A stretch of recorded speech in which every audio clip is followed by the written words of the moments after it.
Yeah, so earlier this morning around 10 a.m., officers were in the area looking for a person that was wanted, had several warrants on them. They located the person here at the Sunset Inn, a hotel here on Wade Hampton Boulevard.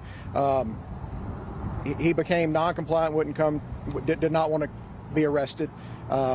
So then at that time, we just held the scene and called in our negotiation team. They did a great job, our crisis negotiations team. They've been here since right after 10, negotiating with him, trying to give him an opportunity to come out. All we ever want from an event like this is a peaceful outcome, peaceful resolution. We also called in the SWAT team. They support our negotiation team. Those two teams work hand in hand, and so they've been working all day together. I also want to say a thank you to Greenville County Sheriff's Office. They were here to support us. Their SWAT team brought out their communications vehicle. The FBI also came out, SLED, and the U.S. Marshal Task Force was here. And so in events like this, you need everybody you can to make sure the event is successful and comes to a peaceful conclusion. And that's what happened here today. We have arrested the subject, and he's been transported to detention right now. When you have an outcome like you did 2 minutes ago, with 2 children, a woman, and the suspect in the room, and they all come out safely, and your officers come out safely, is there a relief at the end of the day that this was a success for you all, that everyone walked away unharmed? Yeah, absolutely. I mean, that's all we want. We want everybody to be safe. We want the suspects to be safe, any family members, people that are staying close by, anybody in the area, and of course all the officers. We want everybody to be safe. That's why we work. That's why it took so long. There's no rush here. We were trying to give him time to come out on his own. He knew he was wanted. He had previously had on an ankle monitor that he had cut off. That's what one of the warrants was for.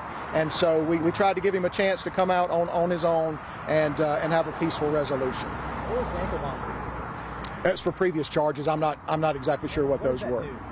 So an ankle monitor goes on. It's a GPS monitor. It tracks a suspect's, well, in this case, it'd be a defendant's movements, and allows him to get out of jail. You know, because of COVID, because of other things, we're trying to keep the population of the jail down. And so this is a way we can release people out of jail, but keep a check on them and make sure they're not going places they shouldn't. You know, and it just helps out. But unfortunately, people try to take advantage of that, cut off the monitors, which is a direct violation of the monitor order from the judge. There were 2 young children inside? Yes. Family members, the female and the kids were family members of his. Oh, there was another female as well in there? Yeah, a female and 2 kids. And then the suspect was male? Yes, correct. Releasing his name? I can release his name. If you give me 1 second. The suspect's name is Samuel James Taylor. He is 44 years of age, and he has been arrested and taken to the Greenville County Detention Center. 3 active warrants on him. What more charges are in case? I'm not sure. I haven't even had a chance to talk to the commander on scene, and but there could be obviously some more charges coming. I do not know. Were they children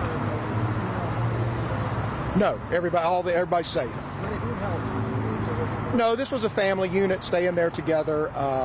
You know, he said during the communications with them that they were welcome to leave anytime they wanted to. There was no indication that they were ever, there was any ever threat of harm to them. Looks like he had some pretty effective barricades set up there. This has gone on long enough. Did he have furniture moved in front of the entrances to the room? I have not been in the room. I would suspect that he did. That would be a normal thing for people to do when they barricade, is to try to block entrances ways that we would come into a room. I cannot confirm that. I don't know. So a situation like this, when you had to go tactical and these old hotels, there's one way in, there's one way out, does this make it more difficult for officers to enter a room like this?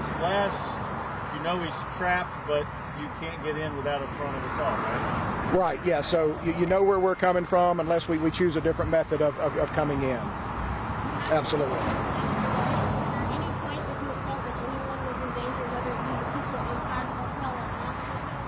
No, so there was at no point we felt anybody was in danger, but that's one reason that we did have the SWAT team here and prepared and ready.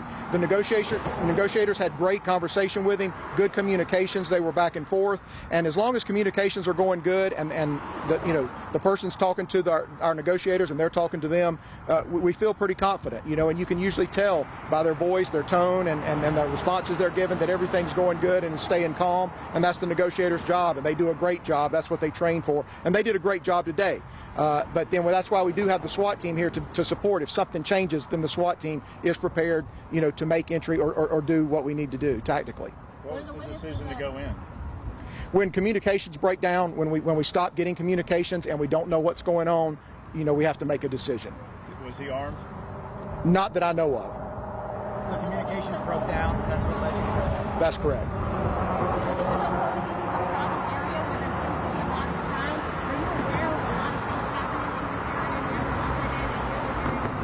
No. What does it do for y'all's morale? You had a lot of onlookers on this side of the road watching.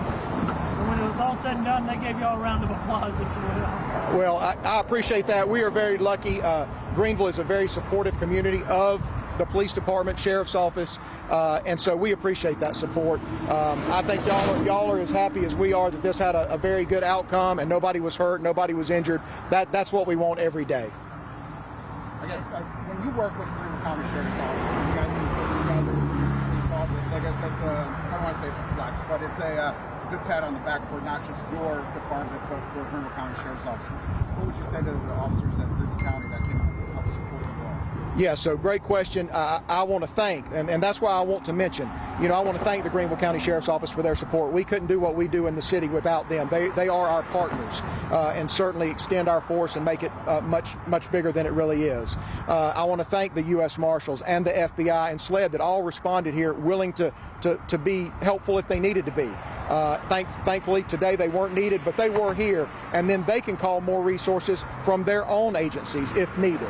So I want to thank all of them. We really have great teamwork in law enforcement here in Greenville County, and I really appreciate that of all the agencies. So, some people may say these were 3 warrants that weren't for a violent crime. Why did they not have the lines for this patrolling the offshore and all this situation? So people that we're looking for, if you can imagine a person that's cut off an ankle monitor, why would they do that? They cut off ankle monitors so they can continue their crime sprees and go out and further victimize. Our job as police is to end further victimization of our citizens. And so, it was important that we get him in custody to stop any crime spree that he had going on. Thank y'all for covering. Appreciate you.